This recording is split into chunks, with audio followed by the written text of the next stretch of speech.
Halo Studio Lovers, terpidana kasus kematian Wayan Mirna Solihin kopi sianida Jessica Kumala Wongso kembali disorot publik. Kasus kematian Wayan Mirna Solihin yang membuat Jessica Kumala Wongso dipenjara mendapat atensi publik yang begitu tinggi pada masanya. Setelah 8,5 tahun menjalani masa tahanan, Jessica pun akhirnya bisa menghirup udara bebas. Dia pun dinyatakan bebas bersyarat setelah mendapatkan remisi selama 58 bulan 30 hari. Jessica juga masih wajib lapor dan mengikuti bimbingan di Balai Pemasyarakatan atau Bapas kelas 1 Jakarta Timur Utara hingga 8 tahun ke depan.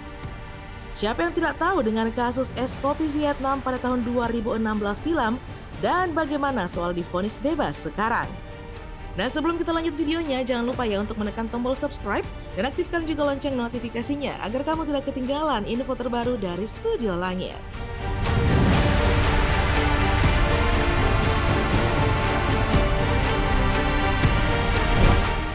Studio Lovers, kasus yang menewaskan Wayan Mirna Solihin ini sempat menggegerkan publik dan mendapatkan atensi yang sungguh luar biasa. Tidak hanya publik dalam negeri, beberapa media luar negeri bahkan turut memberitakan kasus yang kerap disebut sebagai kasus kopi sianida ini.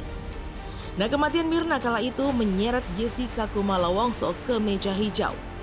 Kronologi kasus bermula ketika Jessica, Mirna, dan Hanif Bonjuwita membuat rencana bertemu di Cafe Olivier Grand Indonesia pada tanggal 6 Januari 2016 lalu. Nah, pada hari pertemuan nih, ternyata Jessica terlihat datang 2 jam lebih awal. Dia pun memesan 1 gelas es kopi Vietnam untuk Mirna dan 2 gelas koktail. Lalu berjalan menuju meja 54 sambil menenteng paper bag yang berisi oleh-oleh untuk teman-temannya itu. Nah, tak lama setelah pesanan datang, Jessica terlihat menyusun paper bag di atas meja. Pukul 4 sore, Mirna dan Hani tiba di Cafe Olivier. Setelah bertegur sapa sejenak, Mirna pun langsung menyeduh es kopi Vietnam yang sudah tersaji di hadapannya. Namun entah apa yang terjadi, tubuh Mirna mendadak mengalami kejang-kejang, pingsan, dengan bibir yang terlihat mengeluarkan buih. Mirna sempat dilarikan ke Rumah Sakit Abdi Waluyo, nahas nyawanya tidak dapat tertolong. Mirna dimakamkan pada 10 Januari 2016 di Gunung Gadung, Bogor. Nah, Studio Lovers, kematian itu dinilai tidak wajar oleh pihak keluarga.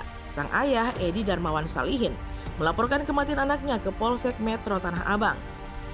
Pada tanggal 16 Januari 2016, berdasarkan hasil otopsi, polisi menyatakan ditemukan zat racun di dalam tubuh Mirna yang membuat lambung mengalami korosif dan menyebabkan kematian.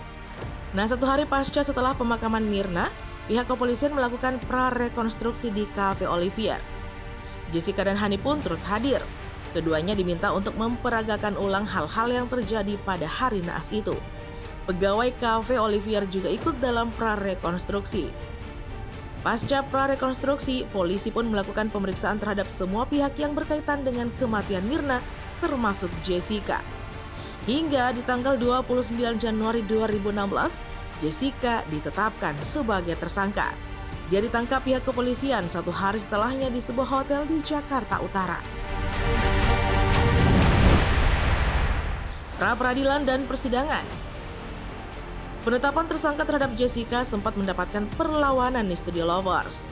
Nah, pasalnya nih, Jessica melalui kuasa hukumnya Yudi Wibowo Sukinto mengajukan pra-peradilan. Terdapat 21 butir permohonan yang diajukan Jessica dalam sidang pra-peradilan perdananya, di mana hal yang paling disorot adalah terkait mekanisme penggeledahan, penahanan, pencekalan yang dilakukan oleh polisi terhadap Jessica. Pada tanggal 1 Maret 2016, Hakim Tunggal PN Pusat Iwayan Merta memutuskan untuk menolak secara keseluruhan pra-peradilan yang dimohonkan oleh Jessica. Dalam pertimbangannya, Hakim menilai permohonan yang diajukan oleh pihak Jessica tidak jelas. Hakim juga menilai seluruh proses penyidikan hingga penahanan yang dilakukan kepolisian sudah sesuai dengan prosedur yang ada.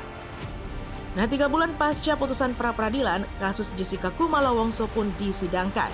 Dan untuk pertama kalinya, Jessica duduk di kursi pesakitan pada 15 Juni 2016 dengan agenda pembacaan eksepsi oleh pengacara. Salah satu perdebatan menarik dalam proses persidangan adalah mengenai kadar racun dalam tubuh yang menyebabkan kematian Mirna. Untuk membantah semua bukti dari pihak jaksa.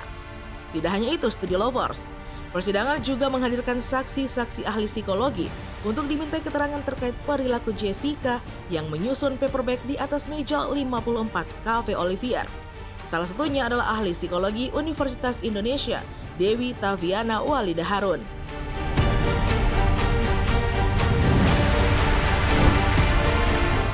...32 kali persidangan. Sidang perdana Jessica digelar 15 Juni 2016 dengan agenda pembacaan eksepsi oleh pengacara Jessica Kumalo Wongso. Nah, dalam perkembangannya, baik pihak jaksa penuntut umum maupun Jessica Wongso sama-sama menghadirkan saksi ahli untuk menguatkan argumen mereka.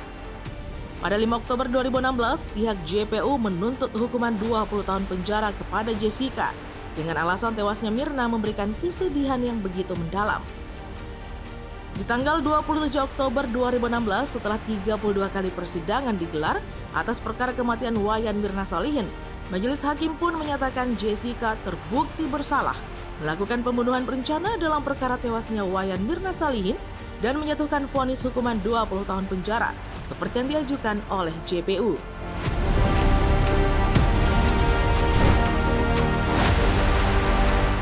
Film dokumenter. Nah, pada awal Oktober 2023, saluran televisi berlangganan Netflix menayangkan film dokumenter yang mengangkat tentang kasus Jessica Mirna dengan judul Ice Cold: Murder, Kavi and Jessica Wongso. Nah, film dokumenter ini pun mengulas berbagai pertanyaan tak terjawab seputar persidangan Jessica. Tayangan dokumenter ini pun menjadi ramai dibicarakan dan menuai beragam reaksi pro kontra dari publik. Selain itu, kasus Jessica Mirna mulai kembali dibahas dengan berbagai pendapat atau teori yang menyebut bahwa penetapan Jessica sebagai tersangka sebenarnya memiliki banyak kejanggalan. Studio Lovers, sudah pada nonton bukan?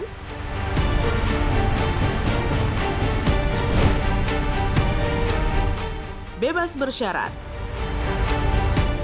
Nah, Studio Lovers, yang baru-baru ini dikabarkan Jessica Kumalo Wongso resmi bebas bersyarat pada hari Minggu 18 Agustus 2024.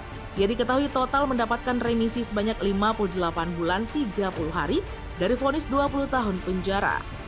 Dan jika mencoba mengkonversi besaran remisi dengan hitungan awam, artinya total remisi yang diperoleh narapidana bernama lengkap Jessica Kumalo Wongso ini, yakni 59 bulan atau 5 tahun kurang 1 bulan. Dalam konferensi pers yang digelar di hari yang sama, pengacara Jessica, Otto Hasibuan, mengatakan dirinya juga kaget mengetahui kliennya sudah dinyatakan bebas bersyarat oleh Lembaga Pemasyarakatan Kelas 2A Pondok Bambu, Jakarta Timur. Namun secara umum, ia meyakini cepatnya pembebasan bersyarat Jessica karena perempuan itu memenuhi syarat berkelakuan baik. Jessica pun turut buka suara usai bebas bersyarat. Ia mengaku sempat merasa sedih karena dianggap melakukan pembunuhan. Namun saat ini mantan terpidana itu mengaku sudah memaafkan semua pihak yang melakukan hal buruk terhadap dirinya. Ia pun juga memastikan tidak ada kebencian lagi di dalam hatinya. Jessica juga mengaku belum memikirkan rencana untuk menyambangi keluarga Mirna. Menurut Jessica, saat ini dirinya masih merasa kosong karena baru keluar dari lapas Pondok Bambu. Nah, begitulah kasus sianida ini kembali mencuat di publik, Studio Lovers. Mungkin kita sekalian sudah hampir lupa ya, tapi kasus vonis bebas ini bikin kita mengingatnya kembali. Nah, Studio Lovers, sekian dulu informasi kita kali ini. Jangan lupa untuk selalu mendukung kami dengan cara menekan tombol subscribe, like, komen, dan share video ini. Sampai jumpa lagi di video berikutnya. Bye-bye!